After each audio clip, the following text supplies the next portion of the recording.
Hey everybody, welcome to another episode of Digi and Pals. Today, for a change, I'm first player and Josh is second player. I realized we had never actually announced which ones we were before, but you probably figured it out from context. Yeah. But now I'm first player because I decided it would be fun to try out this. You could probably have figured that out just from the fact that I was jumping at a fucking train for 30 seconds and have already killed myself. That's some MLG shit. It's truly amazing. I decided to try out back at Christmas time. My dad got me a whole lot of acoustic paneling for my closet, right? Because I told him like all I really want for Christmas is acoustic paneling, and he got me a ton of it, and it was cool. But he also got me this thing that's like a wrap around the back of your microphone padding wall thing that like basically keeps noise from escaping your microphone. And I had it set up in my closet, but it's kind of like clunky and unwieldy to use. It's really huge and takes up a lot of space. And if you're trying to, say, read a script or something around it, a little difficult. So, man, why am I feel like sluggish and slow for some reason. I feel like I'm you gotta get back into it. Yeah. But, so I got this thing, and I've been using it, but I don't think it really adds much, because I already have all the other padding in there. Like, it's the room does not need to have this piece of equipment when it's already soundproofed. So, so I thought it might be better to use for Digi Bros, where we play in the middle of my room, and there's, like, there's no soundproofing. Maybe it'll capture the voices better. This guy is just standing in front of, like, a wall of these shield dudes. Oh god, now the cat wants out. Everything's coming up topsy-turvy. Everything going to shit right out the gate. Yeah. But, the thing that I was just talking about is very large, and from the position that I sit in on the couch, it blocks my view of second player, so I'm playing first player. That's the explanation.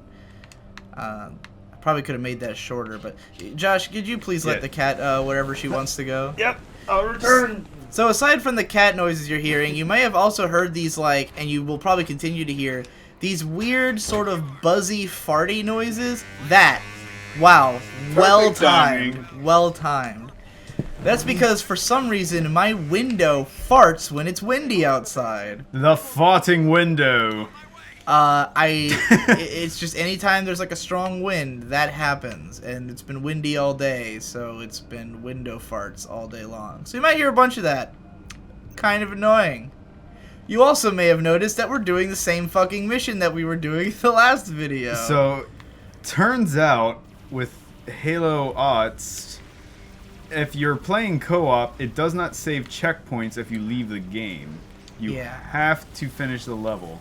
Like we ended the last time we had a like 50-minute episode, which I actually broke into 2 episodes, so the audience will have seen 2 different episodes of us doing this level. We were doing really poorly and it was taking forever, and and then like we quit, like I guess relatively close to the end of the mission, because we just got sick of trying. And we were tired, and we didn't have anything left to talk about. Running out of hard drive space. Yeah, and running out of hard drive space. So, like, we were like, fuck it, we'll finish it up next time. And then afterwards, I was like, oh god, are we going to have to redo the mission? And Josh was like, nah, man, there's checkpoints. Yeah. Not on co-op, it turns out. I was wrong. I'm not a Halo master. That motherfucker blew one of my wings off with a... Oh, Jesus! Conrad, no! What killed me? I don't even know. It was a big bum. It doesn't matter. We're back. We're playing the game again. It's been a few days. We recorded the first part on Monday, and now it's Thursday. So there you go. Accomplished nothing in those 2 days. Josh, at the end of the last session, you were like, I'm going to go and make sure I get something done so I'll have something to talk about on Digibro and Friends. And you failed miserably. Well, I do have an update to a previous story, though. Okay. So, last time on Digibros, I was bitching about school. Yes. You had gotten a 2 out of 20 on a test. And I was like, I don't understand how it happened, blah, blah, blah. So the professor finally responded and I figured out what happened. She gave me someone else's grade.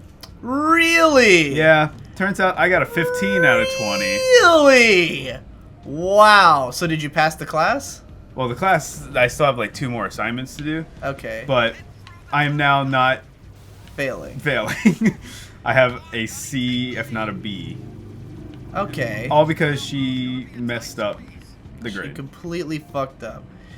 It definitely seemed like, from what you were describing, like a 2 out of 20 was way severe a punishment for literally writing too much, is what I believe. I wrote too much. I made a couple mechanical errors, which I fixed.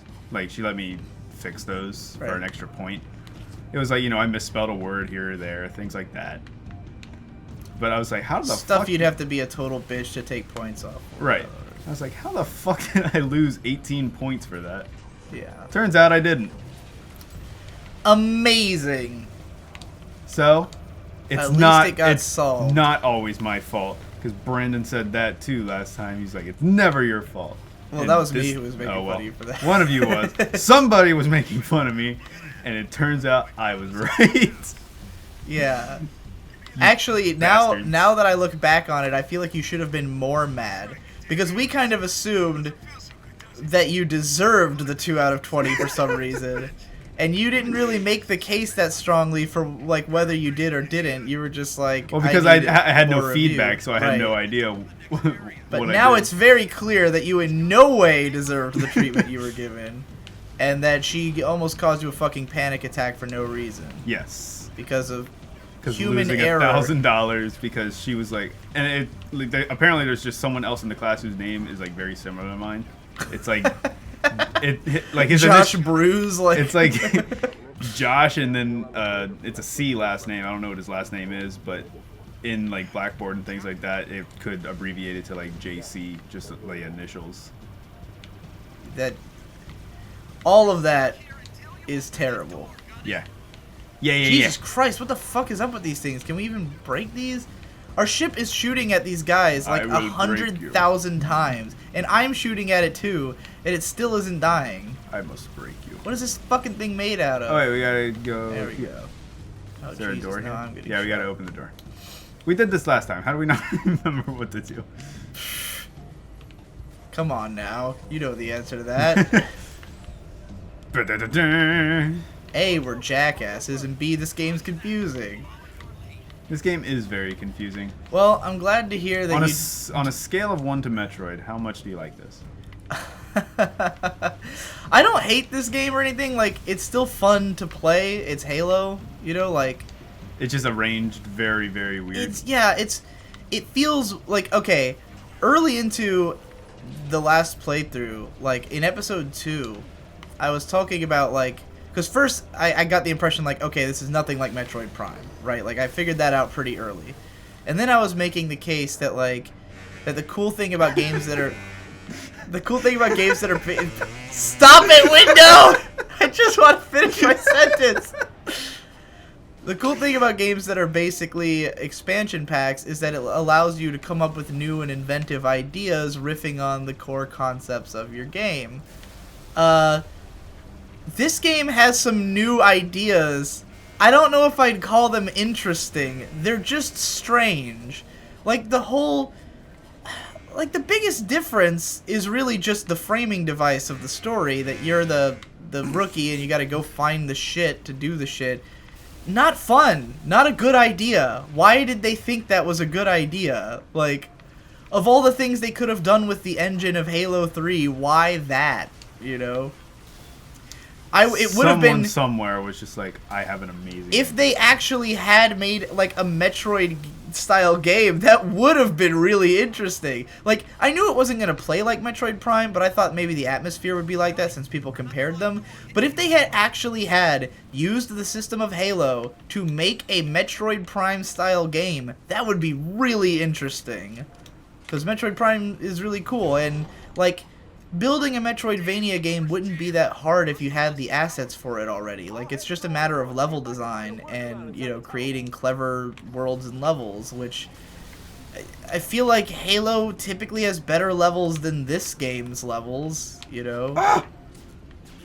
Yes. Like, I'm thinking of like, I don't know, what are some of the best Halo levels, do you think? How do I make the map cursor thing appear? The thing that tells us where to go. You gotta hit the down. The what? Best Halo levels. I gotta hit what? Hit the down on the D-pad. Okay. And go to the smiley face. It wasn't showing anything at first. I gotta go through this door over here. That's right. I remember this part. Let's see. What is the best Halo level? How the fuck are they expecting us to see these fucking little doors? I feel because Halo 2 had some fun ones. So many levels though. I guess I'd pick the part where we landed on the Halo in Halo 2. That was one's probably my favorite. I would say probably for me it's gonna be the first encounter with the Flood. Yeah, because that's where the game. That's where the game like really takes a turn. It goes from just fighting, you know, an alien species to all of a sudden there's this. Well, the Flood missions are cool because they universe-ending force. Yeah, they introduce like ammo management mechanics and stuff where like you really gotta fucking not waste all your bullets because there's a million Floods and you gotta make every shot count, you know. And it's got that horror claustrophobic atmosphere. And they run right at you, but you're in a tight little space. It's a little like Doom. It's got a little bit of a Doom feel to it. Chest dancer is down. God damn, I just shot this dude fucking twice with a sniper rifle. Thank you. Well, he's a real man, so he's not gonna die. Oh, he's lining up his shot. Damn it, fucking lining. Oh, what Jesus. the hell killed me? Okay, another guy came with a hammer. That sounds about right. I remember us having some trouble at this part too. Oh Jesus, spawned me in such a like disorienting location. God, I'm getting shot at. This is just. Health pack here. This is just a bit chaotic. So what did you do the last 2 days? Finished up the video I was working on. I was talking in the last time we did this about how I was watching all those classic 80s shows that I'd never seen before. And I watched the rest of that guy's shit, put together a video today. Pretty proud of how it came out. It was a very different style of video making for me because like typically my videos either involve me watching a whole lot of shit for research and then writing a big video and then compiling like whatever footage fits what I'm saying into the video, or like I write something and then I find footage to match it. Okay. The way that this video was edited, I don't know if that made sense as like an explanation, but a little bit. I get the gist of it. The way that I did this video was that I was writing based on what I had, essentially. Like I was watching all these shows. I watched like 40 fucking shows. Well, I watched like 20, but I had like 40 that I downloaded. The other 20 I'd already seen before. But and I didn't watch them all the way through. I watched like first episodes of shows and a lot of movies. But basically I would take notes on what like stuff popped up in a lot of his shows, like because he's a background artist. So it was like, okay, which trademarks does he have? And then I made a list of those trademarks and then I wrote the video around that.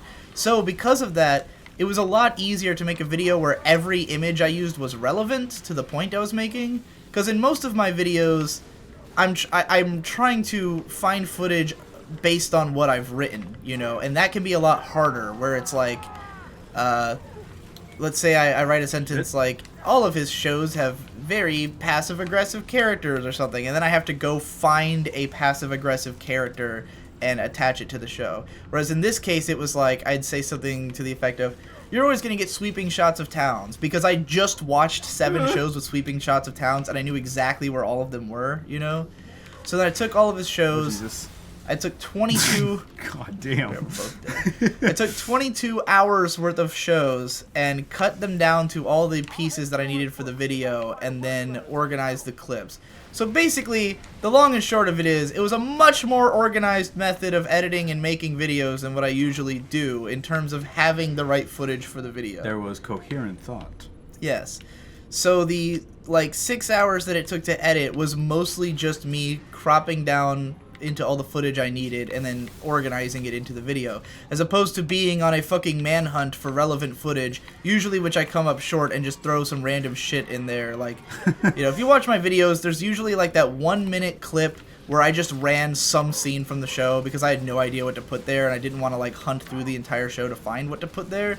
So it'll just be like, here's some footage of characters talking because I have no idea what to put here. But in this case, it was very, very organized and fun to do, and it came out really well. Every single image in the video is relevant to what I'm saying, and I covered so many shows, like almost, like I wanted it to be that, because the thing is with creators like that, because I'm very strategic about how I'll lay out a video if it's about someone that no one's ever heard of.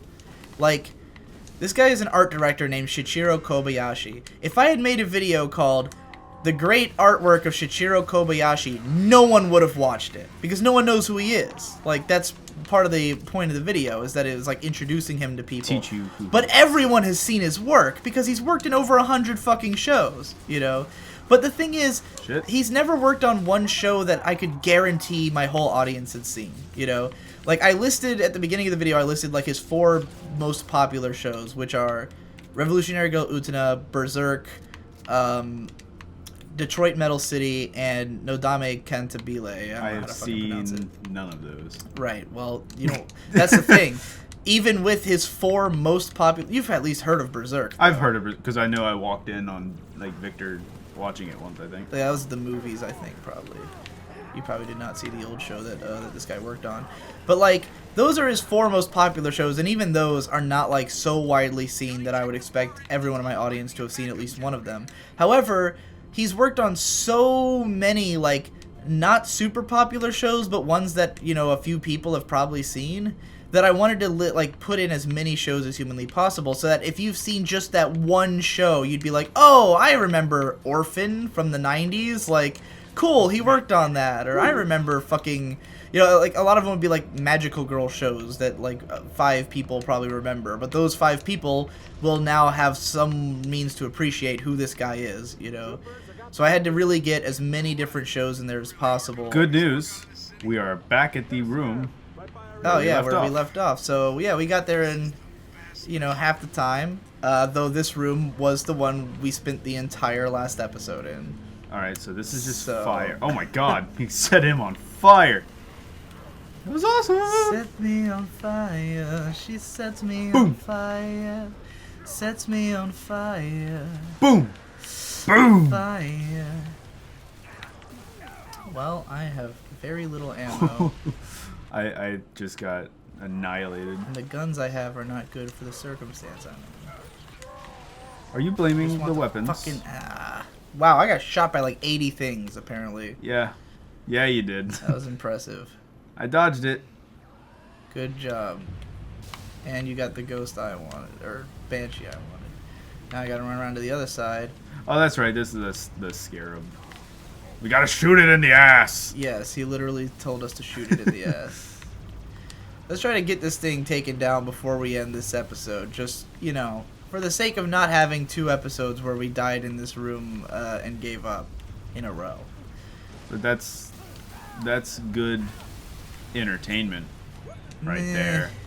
That's what the fans want. So yeah, anyways, I'm happy with that video I made. I wasn't sure how it was going to be because it's not very analytical, but it is introducing an artist who I've literally never seen anyone talk about.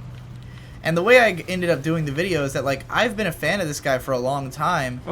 He's the only art director I really know the name of, and it just so happened that I'd watched, like, a bunch of his shows, like, back in the, the late 2000s, and so I knew his name, but no one ever talked about him, and I always kind of wanted to, because I felt like he's like a legend. He's been in the anime industry for 40 fucking years, and they keep, you know, they tell us to shoot it in the ass, but the only parts that show red are his legs, so I feel like we're supposed to shoot the legs. I figured it out. You gotta shoot its legs in order to make it get on the ground like this, and then you shoot it in the ass.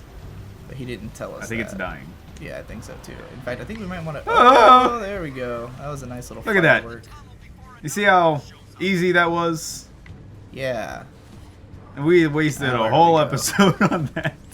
All right, now we go over here to this door and open this door, I guess. What's shooting at me? Is anything shooting at me? There's a banshee. Oh, we gotta go through another fucking... Or, no, Some here more. we go. Alright, I got it. Yeah, it's another tiny... Oh, no, never mind. It opened up the big one. Look at you. Doing more work than you have to. But yeah, Over there is a new Banshee. someone had linked a video interview with this guy on Reddit, and like I just happened to see it. Like it didn't make it to the hot page. It wasn't like a popular video. No one was watching it, and I was like, "Oh my God, it's Shichiro Kobayashi. I've been watching this guy forever. Like I'm so glad someone did an interview with him." And then I just fucking killed you. amazing. I was like, "What the fuck? I'm at the end of the level. Why am I dead?" But yeah, since nobody watched the interview, I was like, I'm just gonna make a video that'll make everybody appreciate this guy. You know, like that video was, the interview with him was posted like, here's the thing. Here's why my job is important, alright? An actual interview with this guy, this really important legend of the anime industry, an interview with him was posted on YouTube 6 months ago, and it only has 3,000 views, and no one was sharing it on, like someone posted it on Reddit, and no one was upvoting it, and no one watched it. I make a video where all I had to do was not say his name in the title. I called it, the video is called The Master in the Background of 40 Years of Anime. You know, because everyone wants to know what that is. Who's the master in the background? What the fuck does that mean? 10,000 views in like 6 hours, you know? So look at you, yeah. Mr. Popular. So like that was all just my strategy to be like, hey, this guy's really cool. Let's get him out there. All right, next time on Digi Bro and Pals, we actually move on to the next level. South Africa.